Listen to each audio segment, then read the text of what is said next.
നമസ്തേ. തെക്കൻ ശബരിമല എന്നറിയപ്പെടുന്ന ക്ഷേത്രത്തിന് മുന്നിലാണുള്ളത്.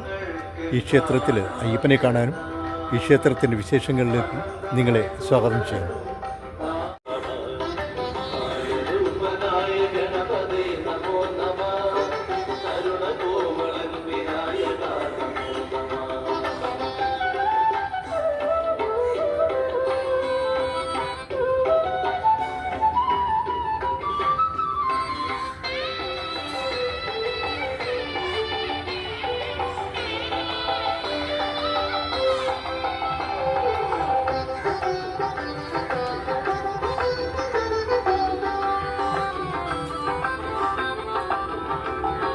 സിംഹരൂപനായ ഗണപതേ നമോ നമ. നാളികേര പ്രിയനാഭേരംബരേ നമ.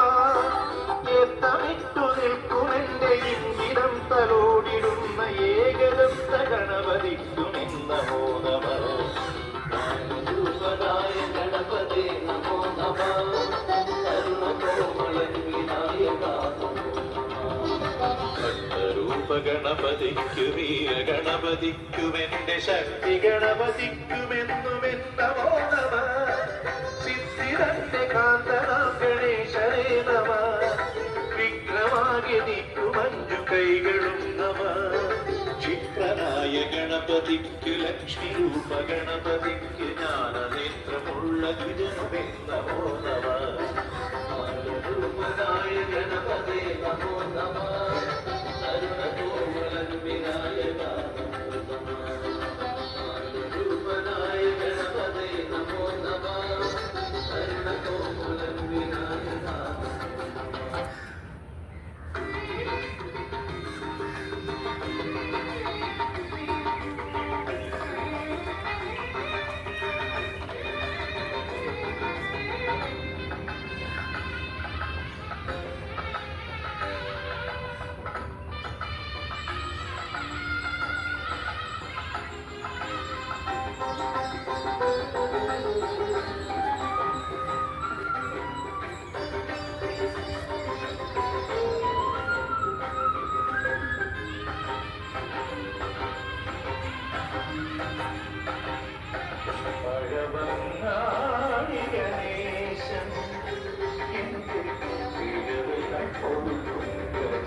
തിരുവിഴി കാട്ടി നയിക്കുന്ന നേരം വഴി മാറിപ്പോയൊരു ജന്മം.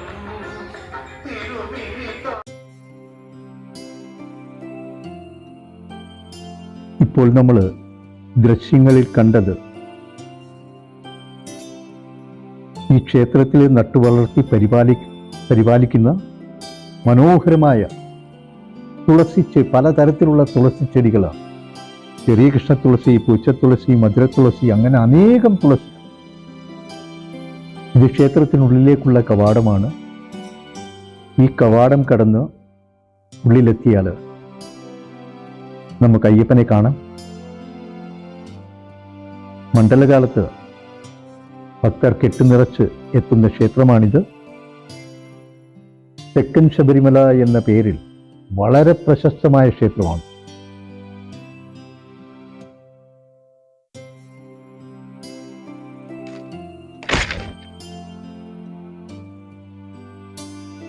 ഈ ചെറിയ ക്ഷേത്രം മഹാദേവന്റെ ക്ഷേത്രമാണ്.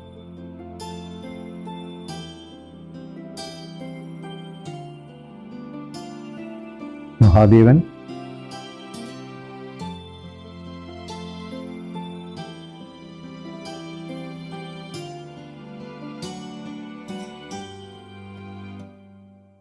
പ്രകൃതി ഭംഗി കൊണ്ട് അനുഗ്രഹീതമായ ക്ഷേത്രമാണിത്. വളരെ മനോഹരമായ ക്ഷേത്രം.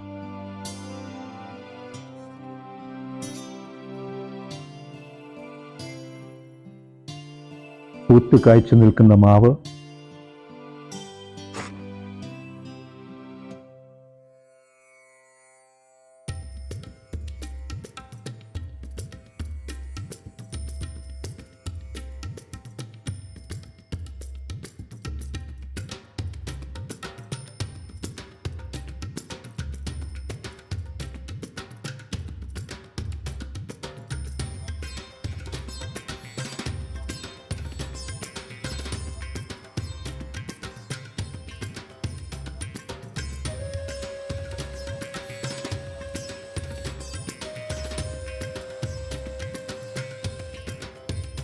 പൂക്കൾ നിറഞ്ഞ ധാരാളം ചെടികൾ ഈ ക്ഷേത്രത്തിലുണ്ട്. ക്ഷേത്രത്തെ വലം വയ്ക്കുമ്പോൾ മനോഹരമായ കാഴ്ചയാണ് നമുക്കായി ഒരുക്കിയിരിക്കുന്നത്.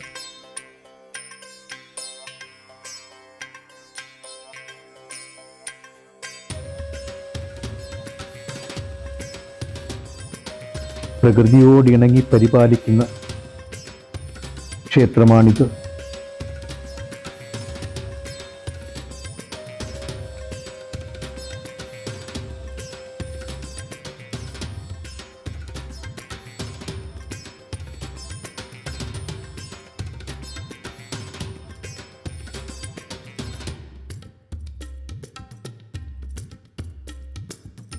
ഇത് ഗണേശന്റെ ക്ഷേത്രമാണ്. ഇപ്പോൾ ഗണപതി ഹോമം കഴിഞ്ഞിട്ടേ ഉള്ളൂ.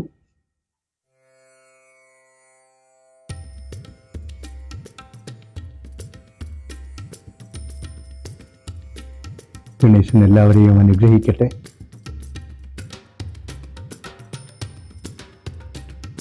പ്രകൃതിയോട് വളരെ ഇണങ്ങി പരിപാലിക്കുകയാണ് ഈ ക്ഷേത്രത്തെ. ധാരാളം ചെടികൾ, അതേപോലെ ഈ ക്ഷേത്രത്തിൻ്റെ പിൻചുവരിലെ മനോഹരമായ ചിത്രങ്ങളാണ് നിങ്ങൾ ഈ കാണുന്നത്.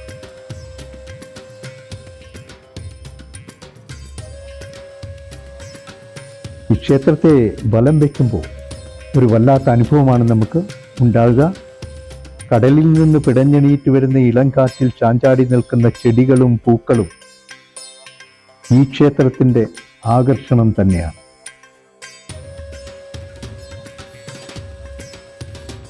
കടൽ തീരത്ത് മലമുകളിലാണ് ഈ ക്ഷേത്രം സ്ഥിതി ചെയ്യുന്നത്.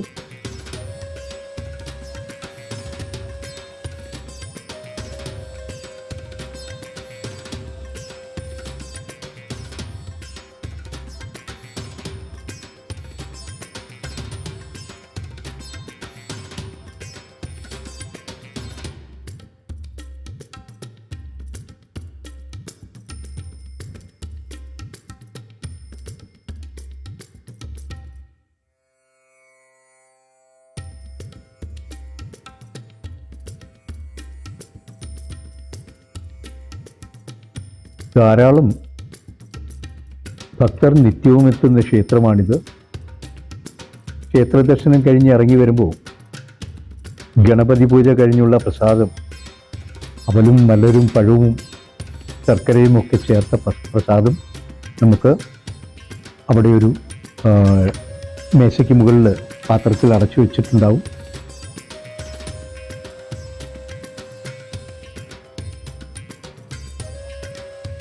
ഈ ചെറുക്ഷേത്രം മഹാദേവന്റെ ക്ഷേത്രം തന്നെയാണ്.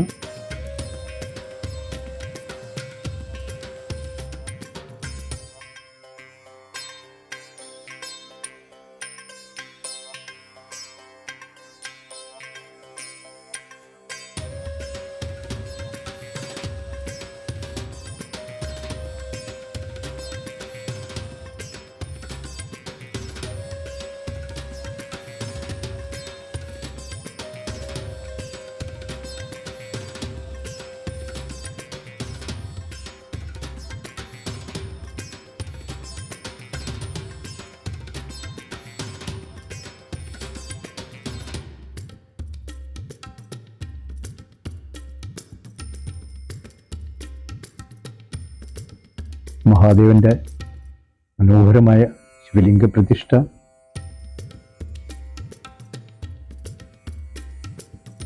ഭക്തജനങ്ങളുടെ പ്രയാസങ്ങളും ബുദ്ധിമുട്ടുകളും ക്ഷേത്രത്തിലെത്തി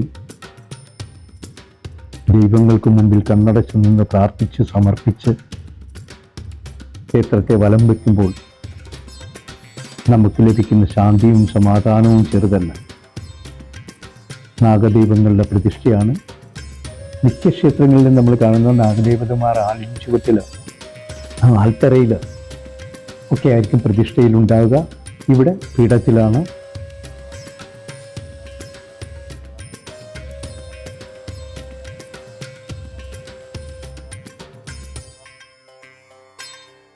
മനോഹരമായ ക്ഷേത്രമാണിത്. ഈ ക്ഷേത്ര ദർശനം കഴിഞ്ഞ് പുറത്തേക്ക് വരുമ്പോൾ നമ്മുടെ മനസ്സിനും ശരീരത്തിനും ശാന്തിയും സമാധാനവും ലഭിക്കുമെന്ന കാര്യത്തിൽ യാതൊരു സംശയവും വേണ്ട.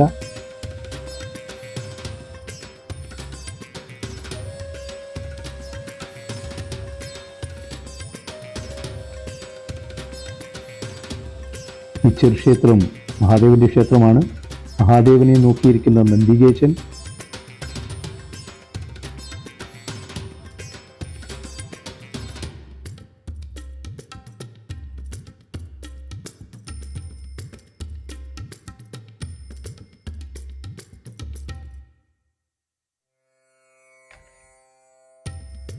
തെക്കൻ ശബരിമല എന്ന പേരിൽ പ്രശസ്തമായ ചൊവ്വര അയ്യപ്പക്ഷേത്രം.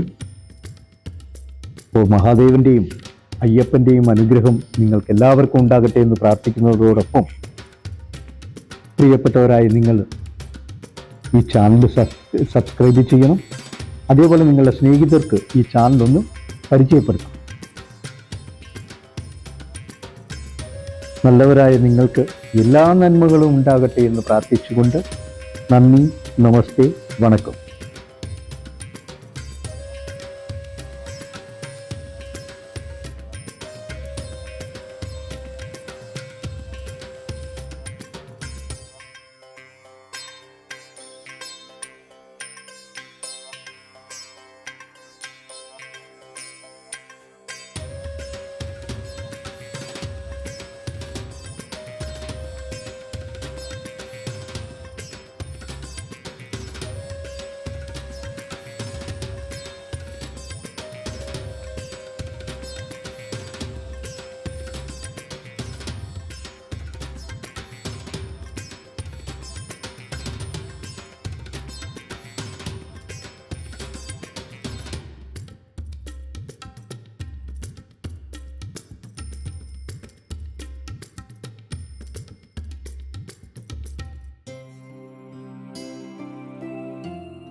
ചൊവ്വര അയ്യപ്പക്ഷേത്രത്തിൻ്റെ അരികിൽ കടലാണ്. ഇത് മലമുകളിലാണ് ക്ഷേത്രം. മലമുകളിൽ നിന്ന് നമ്മൾ നോക്കുമ്പോൾ താഴെ കൊക്കയാണ്, വളരെ ആഴമുള്ള സ്ഥലമാണ്. അങ്ങ് അകലെ കാണുന്നത് കടലാണ്. മനോഹരമായ ഒരു കാഴ്ചയാണ് ഇവിടെ നിന്ന് നോക്കുമ്പോൾ. അപ്പോൾ ചൊവ്വര ക്ഷേത്രത്തിൽ തെക്കൻ ശബരിമല എന്നറിയപ്പെടുന്ന ക്ഷേത്രമാണ്, ഫേമസ് ക്ഷേത്രമാണ്. വന്നു കഴിഞ്ഞ് കഴിഞ്ഞാൽ നമുക്കിവിടെ നിന്നാൽ ആ കടലിൻ്റെയും പ്രകൃതിയുടെയും നിറയെ തെങ്ങിൻ്റെയും താഴെ വീടുകളൊക്കെ ഉണ്ട്. നമുക്കിത് ക്യാമറയിൽ കിട്ടുന്നില്ല എന്നുകൊണ്ട് താഴെ വീടുകളൊക്കെ ഉണ്ട്. പിന്നെ വള്ളങ്ങൾ, മത്സ്യബന്ധനത്തിൽ ഏർപ്പെടുന്നവരുടെ എല്ലാ സജ്ജീകരണങ്ങളും ഇവിടെ നമുക്ക് കാണാൻ കഴിയും. വളരെ വിശാലമായ ക്ഷേത്രമാണ്. ക്ഷേത്ര ദർശനം കഴിഞ്ഞ് ഭക്തരെല്ലാം ഇവിടെ വന്ന് ഇവിടെ നിന്ന് ഈ കടലിൻ്റെ വ്യൂ ഒക്കെ കണ്ടിട്ടാണ് പോകാറുള്ളത്. അപ്പോൾ നിങ്ങൾ ഇവിടെ വന്ന് അയ്യപ്പനെ കണ്ടതിന് ശേഷം ഇവിടെ വന്ന് ഈ മനോഹരമായ ദൃശ്യങ്ങളൊക്കെ കണ്ടിട്ട് വേണം പോകാൻ.